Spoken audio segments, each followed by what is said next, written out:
Welcome to DJ Bromir.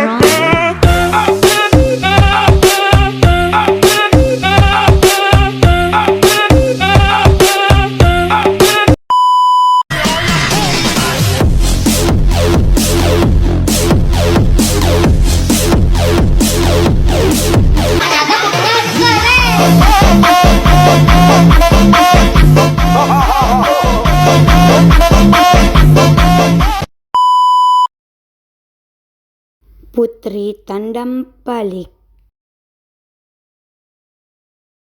Selang beberapa waktu lamanya saat Putri Tandampalik sedang duduk-duduk di tepi danau sambil merenungi nasibnya yang saat ini ia menderita penyakit kulit yang aneh.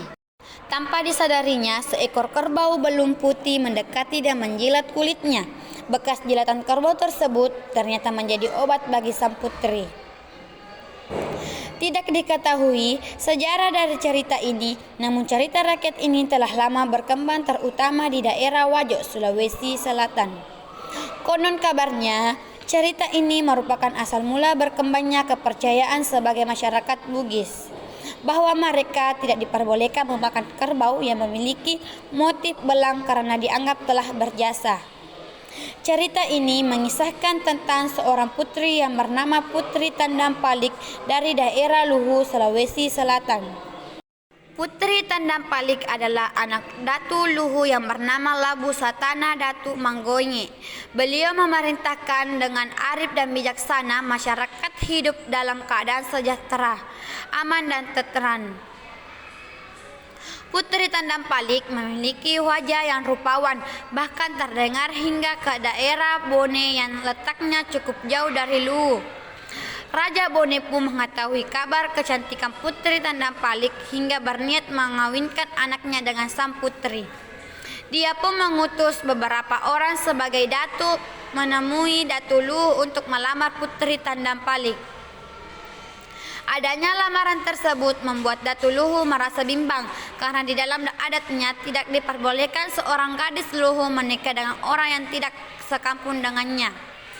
Akan tetapi, jika dia menolak pinang tersebut, dia khawatir terjadi tumpahan darah yang tidak diinginkan dan rakyatnya lah yang akan menjadi korban. Pada akhirnya, dia memutuskan untuk menerima lamaran tersebut. Malah nasib Putri Tandampalik karena tak disangka tiba-tiba dia menderita sakit kulit yang aneh. Tubuhnya mengeluarkan cairan kental yang menjijikkan dan berbau tak sedap. Seluruh tabib istana tidak mampu mengobatinya dan mereka bahkan mengatakan bahwa penyakit yang diderita Putri Tandampalik sifatnya menular. Karena takut dengan risiko itu, Datu Luhu memutuskan untuk mengasingkan sang putri di tempat yang jauh. Meski merasa sedih, namun Putri Tandampalik tetap patuh pada keputusan ayahnya. Dia bersedia untuk diasingkan demi kemaslahatan rakyat tanah Luhu, dan akhirnya berangkatlah dia berlayar bersama seorang pengawalnya. Sebelum berangkat, ayahnya menitipkan sebilah keris sebagai tanda bahwa dia tidak membuang anaknya. Setelah Putri Tandampalik berlayar hingga berbulan-bulan tanpa tujuan yang pasti, mereka kemudian menemukan daratan. Seorang pengawalnya menemukan buah wajoh saat menginjak kakinya di tempat itu. Dan Putri Tandampalik memutuskan untuk memberi nama daerah itu dengan Wajo. Karena tempatnya relatif subur dan sejuk, Putri Tandampalik memiliki untuk menetap di tempat itu. Mereka berusaha dan terus bekerja keras di dalam membangunkan kehidupan di pemukiman baru tersebut. Selang beberapa waktu lamanya, Putri Tandampalik sedang duduk-duduk di tepi danau. Tanpa dia sadarinya, seekor kerbau belum putih mendekati dan menjilat kulitnya. Pada awalnya dia ingin mengusirnya, akan tetapi kerbau tersebut tampak jinak. Dia kemudian membiarkan dirinya dijilat oleh kerbau itu. Tanpa diduga, bekas jilatan kerbau tersebut ternyata menjadi obat bagi sang putri. Kulitnya menjadi bersih dan halus kembali. Putri Tandampalik sangat bersyukur kepada Dewata Tuhan Yang Maha Esa atas peristiwa tersebut. Sebagai bentuk penghargaannya kepada kerbau putih, kerbau belung, Putri Tandampalik memerintahkan kepada seluruh pengawalnya untuk tidak menyembelih apalagi memakan kerbau putih. Permintaan itu masih tetap diikuti oleh masyarakat Wajo sampai sekarang. Pada suatu hari, putra mahkota Bone pergi berburu bersama Angre Guru Pangkayarayan Panglima Kerajaan Bone dan beberapa pengawalnya.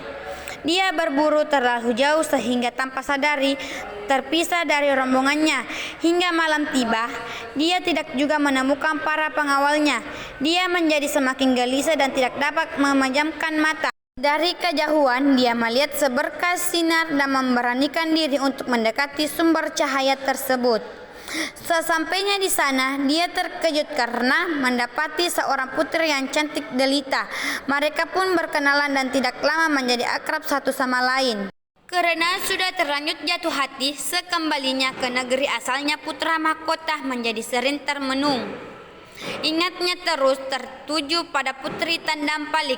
Melihat gelagat putra mahkota, maka Angre Guru Pangkayarayan menceritakan perihal tersebut pada Raja Bone. Raja Bone menerima usul dari Angre Guru Pangkayarayan untuk melamarkan putri Tandampali.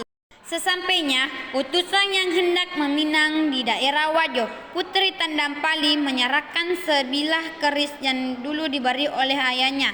Selanjutnya putri Tandampali meminta kepada mereka menemui Datu Luhu dan mengatakan, jika Datu Luhu menerima keris itu dengan baik berarti pinangan diterima.